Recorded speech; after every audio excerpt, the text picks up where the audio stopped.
always wanted to do this. Dude, I twisted my finger back in elementary playing freeze tag. So I tagged him, and then I kind of like grabbed his shirt because he kept it running and he didn't want to stop. And then he kind of like did a whole turn and my finger got stuck, and yeah, they had to take me to the hospital because my finger was like even more bent than how it is right now. And I remember I was looking at it and I was laughing. I was laughing so hard because it looked so funny. But then after the laugh, it started to hurt. The doctor popped it back in, and now I have a crooked finger. My skin just loves it. I have an oily T-zone, and then the rest of my face is more dry, so it's kind of hard to find products that go well with my skin.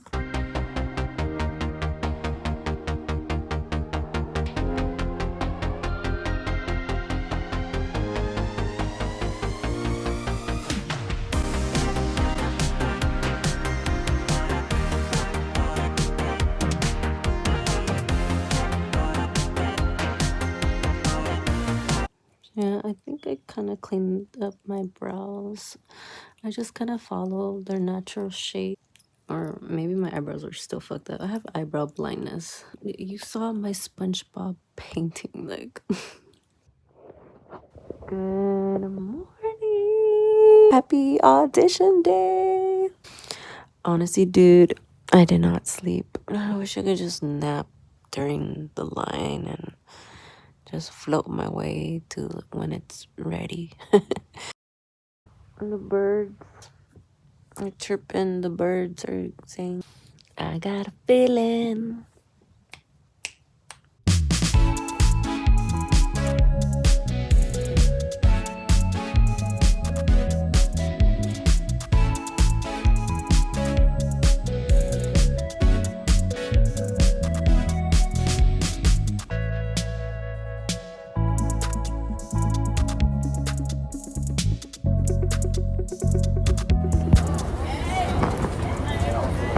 Quick check-in. I am inside waiting to get my photo taken. And then it's audition time. Maybe like 20-30 more minutes.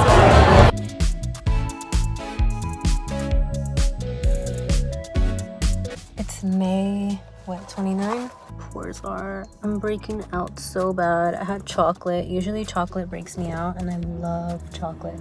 So that's the price I gotta pay. But yeah, I just wanted to do a little quick check-in post audition. There were so many people online, and I made friends with the people around me. They were very lovely people. There were so many people. I think I was in line for about like 2 to 3 hours before I actually got inside the building. Sort of check in, and you'll give them your headshot and resume, and then they'll give you your number. I was number 366.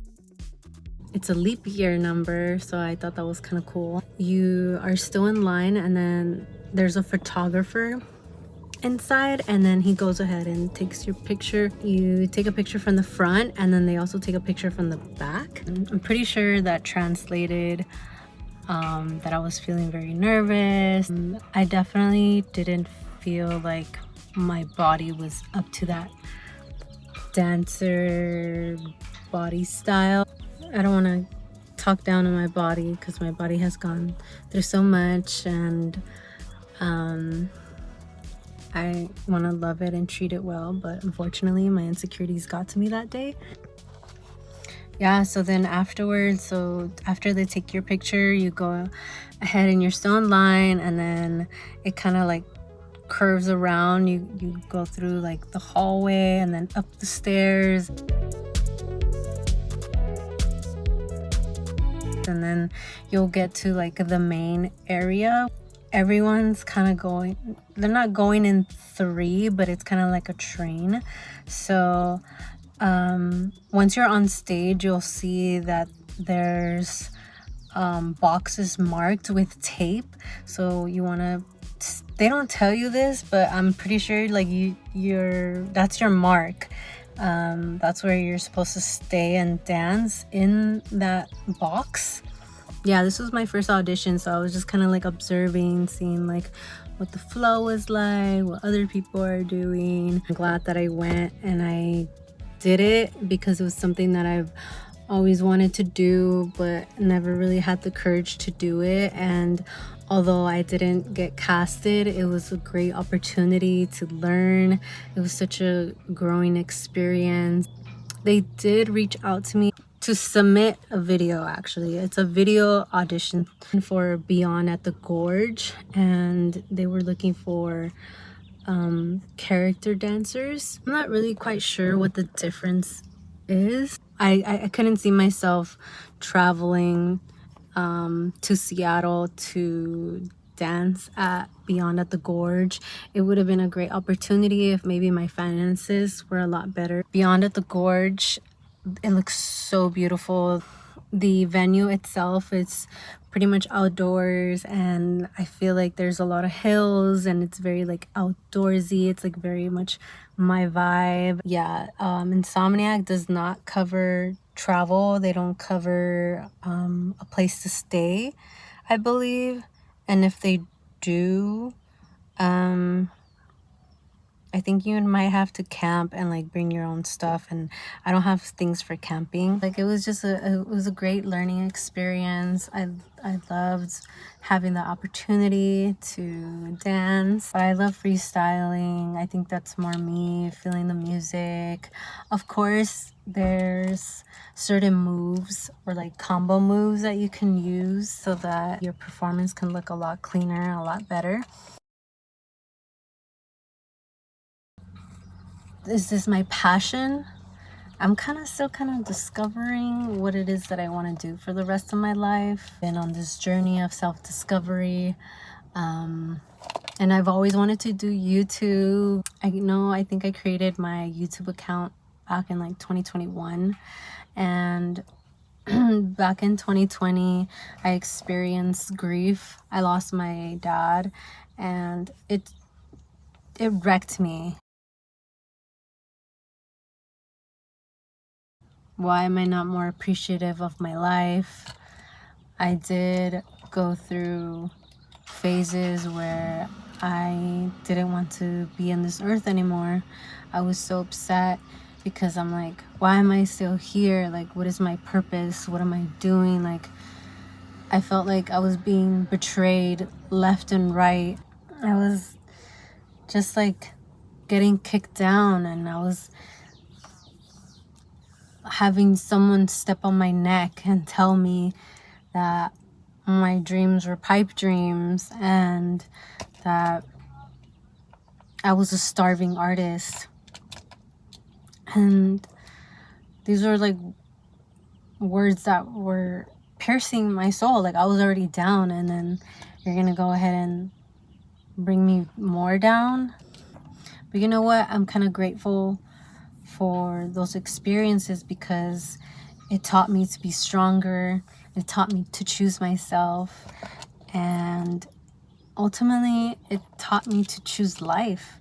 I want more out of life. I want fulfillment, and I want adventure, and I want travel, and I want to do things with passion. I want to be able to share that with the world so that perhaps if you're feeling lost, you're feeling like, what am I doing? Just know you're not alone.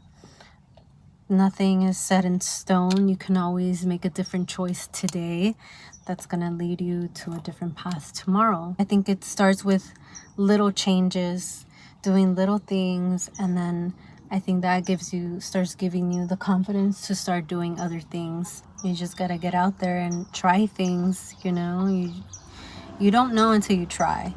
And you won't be able to discover your passion or your likes or your interests or anything like that if you don't put yourself in those situations to discover what it is that you like. Don't settle for less. If your heart says you need more or you want more, then fucking follow your heart. That's all the ranting that I'm gonna do, all the yaps for you. Yeah, I'm gonna go use the restroom, get started on this run, get some sun. It was pretty hot earlier, now it kind of cooled down, so I'm kind of happy about that. What I've do for myself, I've learned throughout the years, and perhaps I'll be able to share that on here. I feel like I'm relatively healthy. I'm not perfect. I don't always get my workout in to be like the first thing I do in my morning routine, and I find that I'm a lot happier when I put myself first, and then I can spread that joy to my loved ones or anyone else who I come across with.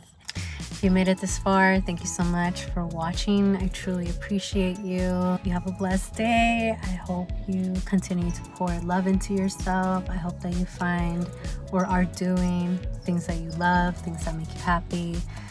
And I will see you guys in the next one.